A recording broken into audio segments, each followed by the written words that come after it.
Mylo was due to be born on the 9th of December 2010, but he was actually born on the 29th of September 2010 at 22:56 p.m.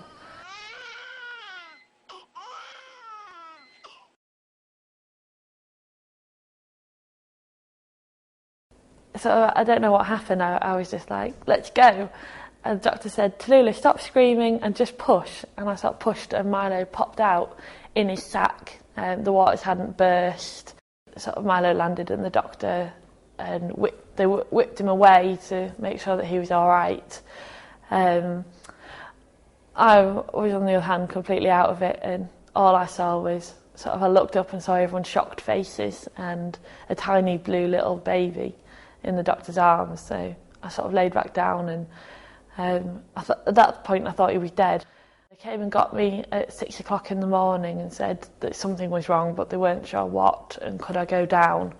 So I jumped out of bed and just ran to the special care baby unit and sort of sat there, and they're explaining that he'd been sick and that his stomach was bloated, and they were quite concerned. So they were doing some scans on his chest and on his stomach to find out what was going on, and these scans had come back negative for any sort of problems. So they decided to scan his bowel, and when they scanned his bowel, they saw that there were some perforations in it and some holes, and they were a bit sort of concerned over it. So I phoned Mum and I phoned Stu and I said, can you come as quickly as possible, something's wrong. I've worked on special care nursery, so I've worked with sort of very sick babies, and I didn't think he'd survive the first few days when he was on the ventilator and what have you. But at the same time, you're sort of saying to everybody else, no, it's going to be fine, it's going to be fine, so, but I didn't believe it. They weren't sure how bad it was, but that Darlington couldn't do anything about it, but we had to go to a specialist unit, which could have been anywhere in the country. It could have been London or Leeds or Newcastle. It's just wherever the next bed was available. They managed to get a bed in Newcastle RVI Hospital, the Royal Victoria, and they had to get a special baby ambulance to come over with a team from Middlesbrough James Cook to carry Mylo up there. We couldn't go in the ambulance with them, and we had to sort of not follow them in the car but be behind them in the car. So it took them hours to stabilise him enough, because at this point obviously all of his bowel contents are leaking into his stomach and his tissues, which is poisoning him essentially. It was the worst time ever because I was far away from him, and I just felt like they told us in the ambulance that if the ambulance pulled over at the side of the road, they would have to pull over to do any emergency work on him if he needed it, and that we shouldn't stop. They will phone us if we needed to stop and come back to find them, say if the worst was happening. And when we finally made it to the RVI, I didn't know whether they were here or what. And I got out, and obviously I only given birth 3 days before. I was slow and sort of in pain trying to run my way across the hospital, but I just had to get there as quickly as possible. So we got to see him a little bit, and then they took us into a room and explained that they'd already sort of assessed him and looked at him and stuff, and decided that he has perforated bowels and that they would need to do surgery on him as soon as possible. If they opened him up and his entire bowel was dead and useless, it's called prematurity of the bowel sort of thing, it might not be developed enough to survive. All they'd be able to do is close him back up and bring him out, and it would just be sort of a matter of time till he passed away, and we would be able to hold him in that time. When they took Mylo to theatre, the surgeon had said within 20 minutes, after 20 minutes, they would know where they were going, and that if they didn't think he'd survive the surgery, they would come and get them and take them into theatre to say goodbye to him. We had to sign this form, and I don't even remember signing it. I don't think I could manage my name. I think it was just a scribble or maybe a cross or something. And they got him ready. We said bye to him, and I took him down as far as I could. And I'd said to Mum and Stu, don't follow me. I don't need you to follow me. I need to run as far away as I can, sort of thing. I just felt so distraught.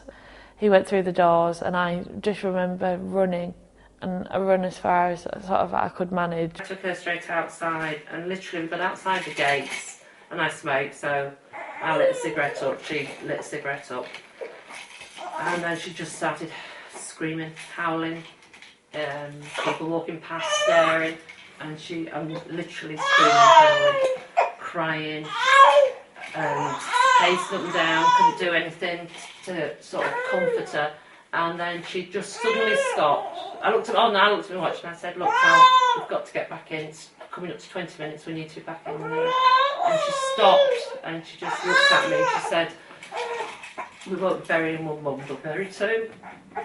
It was awful. And I said to her, no, we're not. You know, it's not going to happen. She said, I just want you to know that if he dies, I'm going with him. Yeah. That's what Mum said. Every time I closed my eyes, I was seeing the worst case scenario, and so I felt like I was letting him down by thinking these thoughts. And then the surgeon came back, it wasn't that long, it was only like an hour of surgery, but I didn't think it had been long enough. And then he said it's the best case scenario, so we've only had to take out 2 centimetres of bowel, and we've managed to sew it end to end, so he's on his way back up. He said it's still quite a dangerous period. In the next 24 to 48 hours is going to be a long time and a critical time for Mylo. So yes, I had a boasting book, which was absolutely full, and each stage, so off the ventilator onto CPAP, then that was a new chapter in the book, and look how much better he is. And actually when you look back, which I don't, but when you do, you see they're no different, are they? No, they're no different. But yeah, everybody, and you're not aware because you're so grateful he's alive. Because I was off work for the full first week, when I went back the second week, just so pleased he was still alive that you're bragging, and people looking at it in horror. They slowly took him off the sedation and lowered his painkillers down. He'd actually pulled his own respirator out, so they decided they'd try him on CPAP because they thought he was strong enough. So he'd gone back onto just a little bit of help breathing. And over the next week at James Cook, he started improving there. He brought himself off CPAP really. He pulled it out because he was always pulling all his tubes out. And he pulled himself off CPAP, so they said, we'll see how he goes. And basically he didn't go back on. He didn't need it. He was breathing fine. No, he was going back to Darlington, even though it was delayed a couple of times. I think then started to think, this is going to be okay, he's going to survive. After a week of being at James Cook, they decided that we could go back to Darlington, which is where the whole way along we just focused on getting him back to Darlington because that's like almost at home. And when Darlington came across in an ambulance to bring him back to the hospital, so we saw the staff there who we'd already known. And when we got back to the Darlington Hospital, the special care baby unit, it was like actually coming home. The staff were so friendly. They all welcomed us back. They remembered who Mylo was. They'd been keeping track of how he was doing, ringing up the RVI to find out what was going on. And it was really it felt like they actually cared for Mylo. They decided to try him in the cot again, so we wrapped him up in lots and lots of layers. He had about 6 layers on and about 6 blankets on. And he managed to maintain his own temperature at Darlington. So that was the road to recovery. We started increasing his milk amount, and we were doing all his care, so we were changing his nappy, we were feeding him. At this point he was still being fed through a tube. Only 6 weeks after he'd been born, he was allowed to come home. Tally was very keeping him to herself, as in, she changed him, she did everything, but she was breastfeeding, so obviously the feeding side of things. But I think she felt as if she had to be close, and my role was to be supportive for her, what she wanted. So it was always a case of, what do you want? Do you want me there? The other end of the telephone in the middle of the bloody night. He's moved his left finger, isn't normal. So just being there really, and doing what Tally wanted me to do, and not being too, I want him. They kept coming out to check on him up until Christmas time, making sure that he was putting weight on and monitoring his medicines that he was on. And it was during this sort of time that we decided that we wanted to give something back to Darlington Hospital because the staff were amazing. You know, people who have obviously had first-hand experience, if they've had a premature baby, know how important it is. When we have external funding, we buy new equipment, and that can be something as simple as a new cot, or it could be something like a heated mattress. Yeah, it's really important, not just the money factor, but obviously the support, and it does show what an amazing job you know, nurses and doctors do within the special care baby unit. Well, I set mylos fund up to raise money for the special care baby unit in Darlington because they'd been such a help for us, and I wanted to give back to sort of the people that had helped Mylo. We kind of had a slogan to start off with as well, that helping those who helped him. It's the local hospital. It's the one where we started off. That's where, sort of after all the drama of other hospitals, we ended up in Darlington. He was born there. They recognised that something was wrong with him and they got him the help that was needed. With it being local, you can raise for it. People in this area are going to want to support you because it's their children and friends and relatives and stuff that are going to be affected by the special care baby unit in Darlington.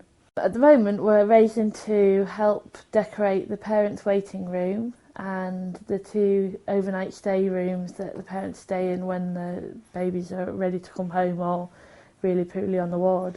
I want to make those rooms a lot more comfortable and sort of make it feel like they could relax a bit more than what is at the moment. We wanted to raise £2,000 in the first year. That was the target. And we're at £880 so far. We're only 5 months in. The £2,000 was just sort of what I'd aimed to do. We mainly sell the charity bands, which are a wristband which you can buy from the website and from basically any event. We also sell little shopping bags, which can be used for lunch bags. We sell the mylos Fun t-shirts.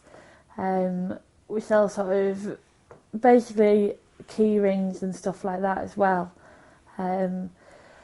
We do the fundraisers. We've had a clothes swap and a race night, and we're doing a family fun day. Basically any sort of fundraising event we're looking into. Anything she gets with mylos fund on we buy. I think I've totally run the race night on my money. With God knows how many bets and what have you, but anything really, yeah. Whatever she asks me to do, selling to friends, using contacts where we can. We do anything for it, won't we? Yes, we will. We're not an actual fundraiser for the hospital. This is all run off my own back. But they're aware of what's going on, and they're looking forward to sort of the help.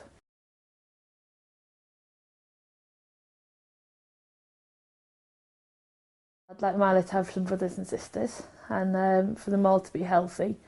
Hopefully for them not to have to use the special care baby unit particularly, and for them to be involved, for Mylo to be helping raise money for mylos fund, and for